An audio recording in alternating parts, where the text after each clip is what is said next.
Olá, sejam bem-vindos ao canal Iluminação como ferramenta de projeto, a nossa sala de aula online. Eu sou a professora Natasha Luscoves, arquiteta, mestra e light designer. E na aula de hoje nós vamos dar continuidade nas fontes de luz artificial, tá?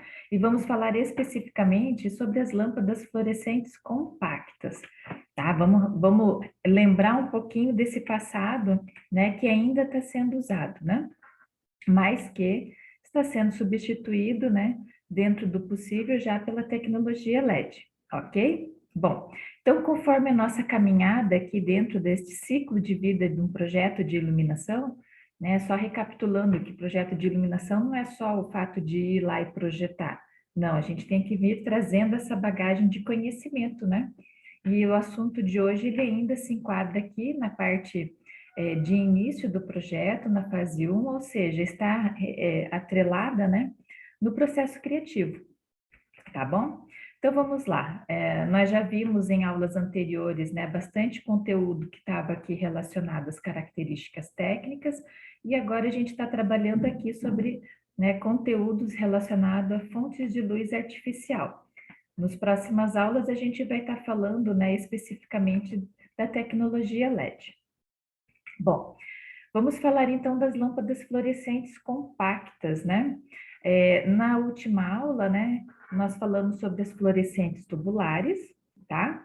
E dentro desta característica, elas se dividem em três grupos. Então, as tubulares, que nós já vimos em outra aula, e das lâmpadas fluorescentes compactas, elas se dividem agora em duas categorias: as integradas, tá? E depois as não integradas, ok? Quando a gente fala de lâmpadas fluorescentes compactas, é porque como elas nasceram de forma tubular, né, se tornaram compactas porque toda aquela tecnologia, né, do princípio de funcionamento das lâmpadas fluorescentes, tá? Que nada mais é que uma lâmpada que trabalha em baixa pressão, na qual a luz é produzida através do pó fluorescente, né, que ativa que é ativado pela energia ultravioleta de descarga, né? A gente comentou na aula das fluorescentes tubulares que é assim que passa a corrente elétrica, né? Fica aquela radiação ultravioleta de um extremo ao outro. E que se não tivesse o pó fluorescente, a gente não teria essa conversão em luz. E por meio da tecnologia do pó interno é que a gente consegue, na verdade, melhorar essa luz que essa lâmpada emite, né? No caso, em que sentido, né? Podemos mexer e desenvolver de forma mais eficiente o fluxo luminoso, conforme a composição do pó fluorescente, a gente pode trabalhar com um índice de reprodução de cor diferente, tá? E assim sucessivamente, tá bom? Bom, então dentro dessas famílias, né, dessa família em especial das fluorescentes compactas e neste caso integradas, né, elas recebem esta definição porque elas possuem um reator que vem junto, né, vinha junto, né, que fazia com que elas pudessem ser acesas, senão elas não acenderiam, tá? Então, as lâmpadas fluorescentes precisam de um equipamento auxiliar e são integradas porque já vinha dentro aí do seu corpinho, né? De forma junta, a gente não comprava separadamente, na caixinha do fornecedor já vinha junto, né? Bom, são conhecidas também como compactas eletrônicas, por quê? Porque o reator que vem dentro, junto com elas, é um reator eletrônico, tá? Também são conhecidas como lâmpadas econômicas. Por quê? Porque ali por volta de 2001, né, principalmente aqui no Brasil, a gente teve aquele período ali, momentos de apagão, né? E nesse período, o mercado nacional teve que ter uma mudança em relação a esse excesso de energia, gasto de energia que a gente estava tendo, né? Então, na verdade, por que econômicas? Porque quando era uma das falas que os vendedores utilizavam para deixar de vender as incandescentes e vender as lâmpadas fluorescentes compactas, tá? Então, eles falavam, olha, nós temos esta lâmpada econômica. Sim, ela é econômica porque ela consome menos energia e ela proporciona mais fluxo luminoso do que as lâmpadas incandescentes. Sem contar as características, né, que ela não gerava o mesmo calor que uma incandescente gerava no ambiente, né? As lâmpadas fluorescentes compactas, elas geravam sim um pouquinho de calor, mas não aqui na parte do seu bulbo final, vamos dizer, né?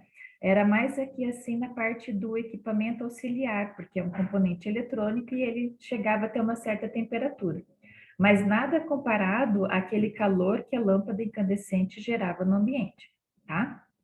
Bom, é, neste caso, essa família de lâmpada das fluorescentes compactas, na grande maioria, soquetes E27, tá? Então, elas eram o quê, né? Quando a gente começa a olhar algumas características delas, né? Eram ideais para a substituição das lâmpadas incandescentes, principalmente em uso residencial, porque estavam com as medidas, as dimensões muito próximas das incandescentes. Então, a gente usava a mesma luminária e só fazia troca da fonte interna ali mesmo, tá bom?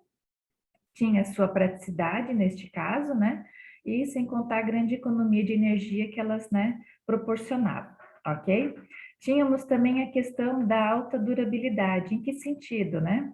Enquanto uma lâmpada incandescente tinha ali uma vida mediana de 1.000 horas, né? Ou seja, a partir de 1.000 horas, a qualquer momento ela iria vir a queimar, as lâmpadas fluorescentes compactas já entraram no mercado ali oferecendo, né, 5, 6 vezes ou até 15 vezes mais durabilidade. Só recapitulando, né? A lâmpada, às vezes, por ainda estar acesa, não quer dizer que ela seja útil para aquela atividade que precisa ser exercida naquele ambiente, tá? A gente só precisa se policiar com relação a isso. Quando elas entraram no mercado, elas entraram, na verdade, apenas sendo oferecidas na temperatura de cor branca, 6.500 Kelvin, tá? Então, a gente tinha do outro lado as lâmpadas incandescentes, que eram de temperatura amarela, certo? 2.700 Kelvin. Então, os vendedores já de cara, né, direcionavam a linha de raciocínio do consumidor fazendo a pergunta: você quer luz branca ou luz amarela? Tá? Então, quando o consumidor, né, o cliente falava, eu quero luz branca, então já se sabia que ele queria optar por essa escolha de lâmpadas fluorescentes compactas, ok? Bom, quanto ao índice de reprodução de cor, ela chegou, né, a atingir aproximadamente 85%, tem uma outra família que até foi até 90 e poucos por cento, até 90%, vamos dizer assim, de índice de reprodução de cor, mas quando ela entrou no mercado, ela entrou com um probleminha, né? Ela tinha apenas 60%. Então, também houve uma diferença da percepção dentro dos ambientes, porque a gente estava tirando uma lâmpada incandescente que tinha um índice de reprodução de cor de 100% e colocando uma lâmpada com um índice de reprodução de cor de até 60% quando ela chegou no início, né? Depois, os fornecedores foram trabalhando com essa tecnologia para que tentasse, neste indicador do índice de reprodução de cor, chegar bem próximo de uma incandescente, tá? Que mais a gente pode falar desta família, né? Das fluorescentes integradas. Então, a princípio é isso, né? A questão da praticidade dela aqui é que o equipamento auxiliar estava junto. Então, à medida que a gente via que ela queimou, tirava-se todo aquele conjuntinho, né? Voltando aqui, tirava-se todo o conjuntinho e fazia substituição de forma simples e rápida, tá?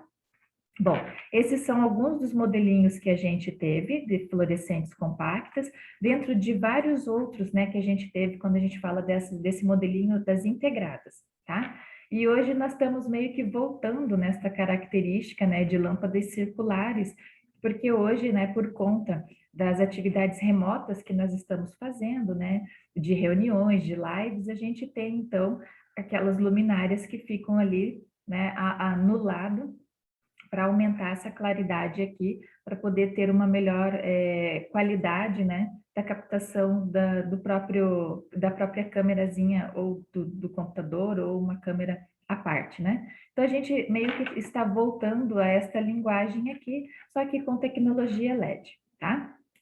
Bom, então, dando continuidade, aí a gente entra nas fluorescentes compactas, tá? Porque elas têm tamanhos reduzidos em relação àquela tubular, só que agora não integradas, tá? O porquê não integrada? Se a gente já observa aqui, a gente já não vê o reator, né? A gente vê, na verdade, apenas aqui a parte do soquetezinho, vamos dizer, dela, né? Do sistema de encaixe da lâmpada na luminária, tá? Essas lâmpadas, então, elas têm aqui a vantagem em relação às integradas, tá?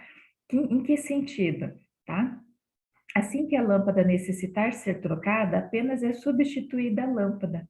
O reator permanece por longo tempo, o que torna o sistema mais eletrônico para o usuário, mais econômico, desculpe, para o usuário, tá? Mas ela inicialmente não foi trabalhada em projetos residenciais, tá? Ela foi amplamente trabalhada em projetos comerciais, como lojas, tá? Escritórios, porque quando a gente comparava um fluxo luminoso desta família de lâmpadas compactas não integradas com esta família das lâmpadas compactas integradas, as não integradas me davam um fluxo luminoso melhor do que as integradas. Sem contar que, como elas não tinham este reator, né, que de certa forma ocupava espaço dentro da luminária, né, fazendo uma certa sombra dentro da luminária, por mais que a luminária tenha um ajuste de soquete para jogar esse reator para fora, tá?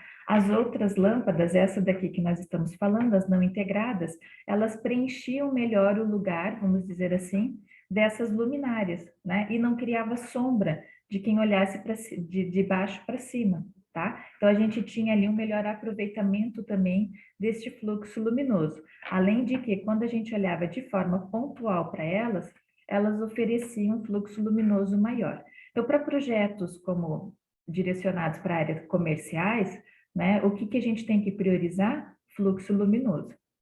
Para projetos residenciais, as dimensões são menores, a usabilidade é mais simples, então a gente ficava com as fluorescentes compactas não integradas, ok? Bom, o que mais a gente pode falar aqui sobre as lâmpadas compactas não integradas, né? Então, elas foram usadas amplamente nas áreas comerciais e ainda, né, dependendo da possibilidade, a gente ainda usa. Aí entra a questão de custo, né, inicial que o nosso cliente pode vir a ter, né? Nosso cliente, no momento de determinadas obras, ele não está só vendo a iluminação, ele está vendo piso, marcenaria, equipamentos, né? Pintura, tantas outras coisas relacionadas que às vezes a gente tem que também ajudar um pouquinho nessa questão, tá? Lógico que, se possível, a gente já entrar com tecnologia LED, né? Melhor, ok? Bom, então eram usadas por quê em áreas comerciais, onde a iluminação ficava ligada por períodos longos. As lâmpadas fluorescentes, elas não foram feitas para ser ligadas, apagadas e acendidas, né? A qualquer momento, até porque elas demoravam para atingir o fluxo luminoso. Quando a gente às vezes chega em casa, e quem ainda tem lâmpada fluorescente compacta, né? Chega em casa, liga às vezes o quarto, tá meio escuro, né? Porque o fluxo luminoso ele ainda está se ajustando dentro da lâmpada, vamos dizer assim, se distribuindo da melhor forma, né? E quando a gente acendia o quarto, ia no banheiro, ia na cozinha, quando voltava, nossa, o quarto já estava, né, bem iluminado, porque daí ela já atingiu o fluxo luminoso. E ela não foi feita para que a gente ficasse ligando, acendendo a qualquer momento. Elas são lâmpadas de longa permanência, né, para longos períodos. Até porque, quando a gente tirou uma lâmpada de 60 watts ou de 100 watts e substituiu por uma lâmpada, tira uma incandescente de 60 watts ou de 100 watts e substitui por uma fluorescente compacta de 15 ou de 20 watts, né? Eu já tenho uma diminuição do consumo de energia, tá? Então, eu poderia deixar ali, não teria problema nenhum deixar aceso ali, tá? Até porque se liga e desliga faz com que ela perca, né, a vida útil dela, ok? Bom, vantagens que a gente falou do reator, que não está integrado a essas lâmpadas, é porque na queima, a gente daí, no caso, teria que verificar se foi a lâmpada, tá? Ou se foi o reator. Então, às vezes, era feita a troca só da lâmpada, né? O reator ainda permanecia por um bom tempo, tá?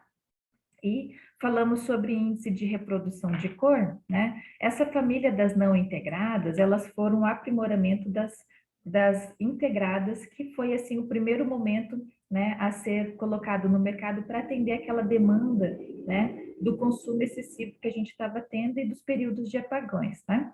Então, na verdade, ela já veio um pouquinho tarde, né, tardiamente, então ela já foi manipulada de uma forma mais positiva, então ela já veio com um índice de reprodução de forma mais segura, ali se aproximando aos 80, 85, tá? Por cento. O que mais a gente tem? A gente teve diversos modelos, tá? O que aqui, quando a gente volta para esse aqui, a gente vê alguns modelos. Tivemos diversos tamanhos conforme as diversas ofertas de potência, né? E de fluxo luminoso que elas poderiam proporcionar. E automaticamente aumentou o leque das luminárias. Os fornecedores começaram a produzir luminárias que acomodassem, né, da melhor forma, tanto essas lâmpadas compactas não integradas, quanto essas lâmpadas que a gente viu, as compactas integradas. Então, novamente, o mercado apresenta aí mais modelos para que a gente possa escolher para os nossos projetos, tá bom? Bom, dando continuidade aqui, a gente tinha nessas lâmpadas compactas não integradas duas diferenças que tinha que ser também, tinha que ter uma certa atenção na hora de selecionar essa fonte de luz. Se eu iria escolher uma lâmpada compacta não integrada de 2 pinos, na base do soquetezinho dela, tá? De encaixe, ou de 4 pinos. Porque o soquete de 2 pinos, ali a base de 2 pinos, tá? Era exclusivamente usada com reatores convencionais. Depois a gente vai fazer uma aula só para falar de equipamentos auxiliares. Então a gente fala de reator, de ignitor, de transformador, vamos falar de drive, né? É equipamento auxiliar. Tá?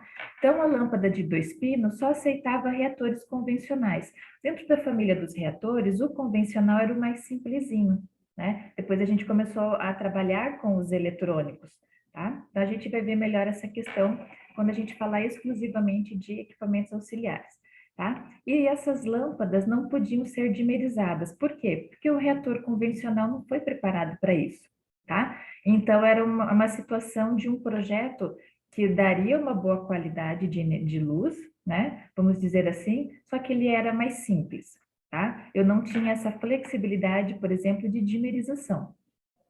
Quando eu optava em pôr lâmpadas compactas não integradas com 4 pinos, aí o meu projeto poderia ter essa flexibilidade de ter dimerização nele, né? Por quê? Porque o reator eletrônico, aí eu tinha que ver se eu ia para o reator eletrônico normal, sem a possibilidade da dimerização, ou se o reator eletrônico já vinha escrito lá, dimerizável, tá? Mas essa dimerização, na verdade, era diferente das incandescentes ou das halógenas de filamento, que a gente dimerizava e a gente saía do 0 ao 100, né? Aqui nas lâmpadas fluorescentes, pelo princípio de funcionamento ser diferente, tá? Por ser de descarga, vamos dizer assim, só que de baixa pressão, a gente, na verdade, tinha a dimerização por fases, né? Por estágio.